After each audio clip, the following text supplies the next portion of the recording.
Assalamualaikum warahmatullahi wabarakatuh, teman-teman pemerhati kasus Subang. Saya akan menyampaikan hasil persidangan hari ini. Hari ini saksi yang dihadirkan banyak sekali. Saya melihat dari orang-orang penting yang sudah dihadirkan. Para saksi ini Inavis, lalu juga purnawirawan, intinya orang-orang yang langsung terjun ke lapangan untuk mengidentifikasi tempat kejadian perkara. Ada juga Banpol Uci atau Sumad dihadirkan kembali di persidangan. Teman-teman, saya menyikapi dan menyimak dari seluruh keterangan saksi, apalagi saksi-saksi yang sangat penting dalam kasus Subang ini, yaitu tim identifikasi atau Inavis, baik dari Polres Subang dan juga Polda Jabar. Inti saya menyimak TKP atau sumber data itu sudah rusak. Itulah simpelnya. Kalau saya menyimak dari semua pernyataan yang sudah disampaikan di persidangan ketika ditanyai oleh penasihat hukum Danu dan juga ditanya majelis hakim dan juga jaksa. TKP sumber data sudah hancur. Ini menarik teman-teman kasus Subang ini. Karena apa? Karena pelaku ini saya menyimak dari keterangan Adrianus Mileala tidak begitu profesional amat. Ini dalam pengamatan seorang pakar. Karena kasus Subang ini, para pelaku begitu lama di tempat kejadian perkara, jadi adanya waktu untuk membersihkan jejak mereka. Dan bisa saja para pelaku ini sudah belajar dari berbagai sumber data dari Google, apapun itu, bagaimana caranya untuk menghilangkan jejak. Tapi yang jelas, dalam kasus ini, ketika saya menyimak di tanggal yang sangat krusial, tanggal 18 Agustus, sudah dikatakan Banpol Uci disuruh untuk menyedot bak tersebut untuk mencari sebuah selang, katanya ada di depan. Diambillah oleh Uci, dipotong karena itu kepanjangan, lalu air tersebut disedot oleh pakai selang. Nah, seperti itu. Ini tanda tanya besar publik semuanya.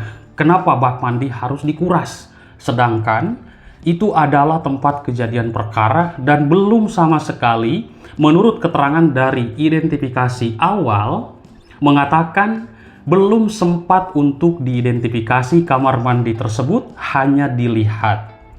Yang diidentifikasi seluruh ruangan, sidik jari segala macam di situ, meneliti darah segala macam. Namun di sini ada yang sangat menarik, publik sampai banyak yang tertawa juga dan juga bilangnya aneh. Kenapa? Tadi Pak Inavis mengatakan waktu ada penanganan kasus, waktu itu tidak salah pernyataannya di Kuningan ya, 1 kali 24 jam. Karena ini beliau ditanya oleh hakim, penasihat hukum, jaksa penuntut umum, sudah berpengalaman puluhan tahun, 1 kali 24 jam terungkap kasus itu. Pertanyaan Bang Ahmad Taupan, kuasa hukum Danu ke Inavis ini, saya ya luar biasa lah. Karena Bang Taupan bertanya kenapa kasus Subang lama, itu intinya. Karena kan saudara saksi mengatakan kasus yang dulu ditangani itu hanya 1 kali 24 jam. Kenapa kasus Subang terkatung-katung 2 tahun lebih lamanya?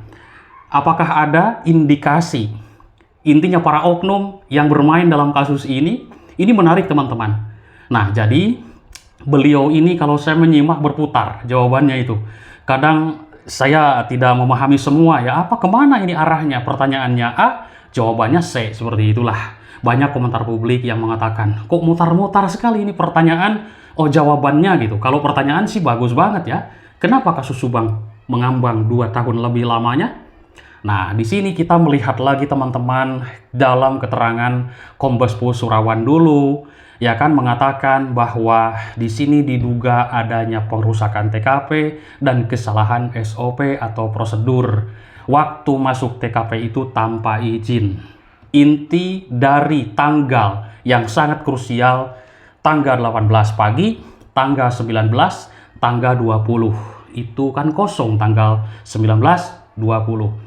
Tim identifikasi dari Inavis Subang mengatakan TKP itu dititipkan, dipercayakan kepada Polsek Jalan Cagak ke Kanit atau ke Inavis di sana.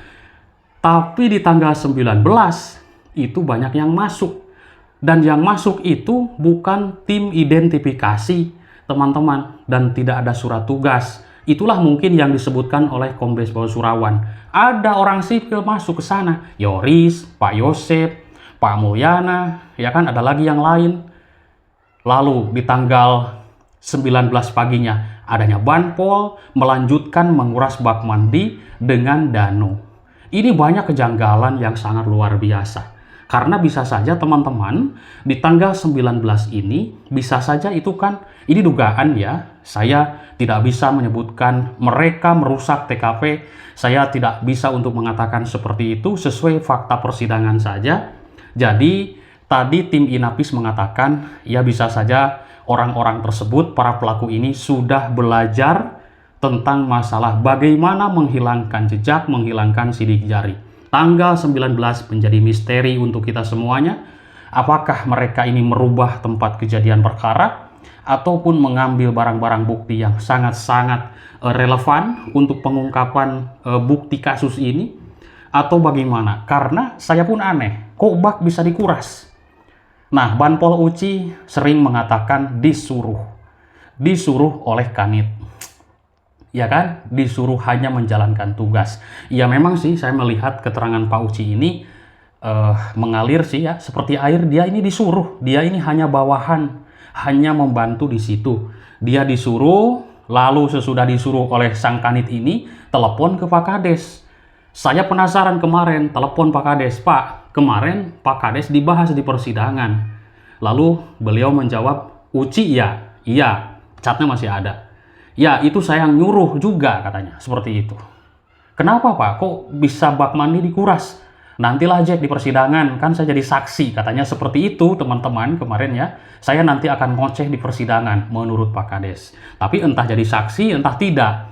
Namun kemarin saya komentar di YouTube-nya Mas Sorobono, ya Kades jadi saksi, ya itu kabarnya. Ini masih ada catnya di saya teman-teman. Ya semoga jadi saksi agar bisa menjelaskan kenapa bak mandi kok dikuras. Itu merupakan tempat kejadian perkara yang belum diidentifikasi.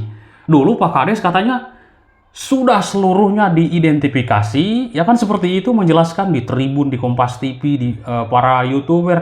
Mbak Popi juga di situ menjelaskan semua sudah diidentifikasi, seluruh TKP, barulah mobil Alphard tersebut dibawa. Lalu tanggal 19 pun Yaris dibawa, kan seperti itu ya. Dulu kita mendengar. Teman-teman bisa koreksi jejak digital di berbagai media, barangkali saya salah menyampaikan. Nanti teman-teman koreksi semuanya. Benar kan Pak Kades menjelaskan seperti itu? Dan sering, ketika saya podcast pun sering mengatakan seperti itu, sesudah beres identifikasi. Nah, kita lihat kenapa kasus ini lama. Terbukti kan tadi terbongkar semuanya. Tim Inapis mengatakan TKP berubah di tanggal 21 ketika tim Polda Jabar, Inapis Polda turun langsung ke TKP, dan begitu juga Dr. Sumi Hasri pun turun ke TKP. Jadi pokok dari permasalahan kasus Subang ini intinya pusat data sudah ada yang menghancurkan. Jadi bukan rusak tapi sengaja dirusak oleh orang-orang yang tidak bertanggung jawab, bisa saja oleh para pelaku. Kenapa? Di situ saya menyimak dari fakta persidangan, dari kesaksian ahli-ahli Inapis, tidak ditemukannya jejak dan juga terutama sidik jari tidak ditemukan, baik di pegangan pintu, baik di tembok, baik dimanapun itu sudah disebutkan. Teman-teman tinggal menyimak sebuah rekamannya dan kita bisa mencerna bagaimana keseluruhan para saksi ahli ini menjelaskan. Semua berpusat ke sumber data. Apa itu? Tempat kejadian perkara. Itu sumber data untuk pengungkapan kasus. Saya masih ingat dengan keterangan Dr. Hasri dulu, keterangan Bapak Adrianus Miliala, seorang pakar, Bapak Beni Mamoto, lalu Reza Indragiri, itu sudah semuanya mengungkapkan bagaimana tentang pengungkapan kasus. Nah, teman-teman, Bapak Adrianus Miliala, saya flashback kembali ya, karena ini bersambung sebenarnya dari keterangan sekian banyaknya saksi, terutama tim Inapis, baik dari Polda dan juga Polres Subang. Bagaimana kalau kita sambungkan dengan keterangan seorang kriminolog Universitas Indonesia ini? Adrianus Miliala menilai pelaku kasus pembunuhan di Subang, Jawa Barat tidak bisa atau tidak profesional sebenarnya. Ini penilaiannya.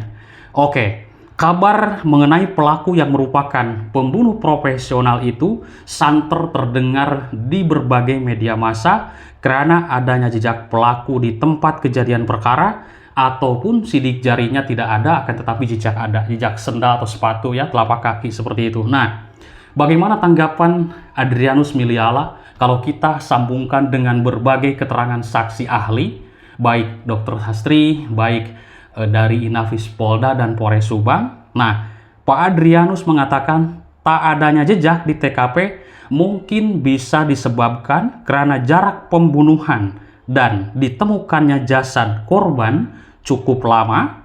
Baik, Adrianus menduga pelaku masih memiliki cukup waktu untuk menghilangkan jejak dan juga bukti-bukti. Iya kan, dari sore ya, atau mungkin dari tanggal 17 kan, dia 17 malam sampai 18 pagi. Itu banyak sekali waktu untuk menghilangkan jejak mereka. Dan rumah itu sepi. Waktu itu PPKM darurat. Rumah itu jauh dari tetangga. Ada yang dekat di pinggirnya kisaran 3 meter, itu ada warung kan di situ. Kan mereka sudah diwawancara, tidak tahu, tidak mendengar apapun itu. Ini rumahnya itu tidak ada pagar, pengaman, tidak apapun. Dan juga saksi Ilham mengatakan rumah itu sepi terus.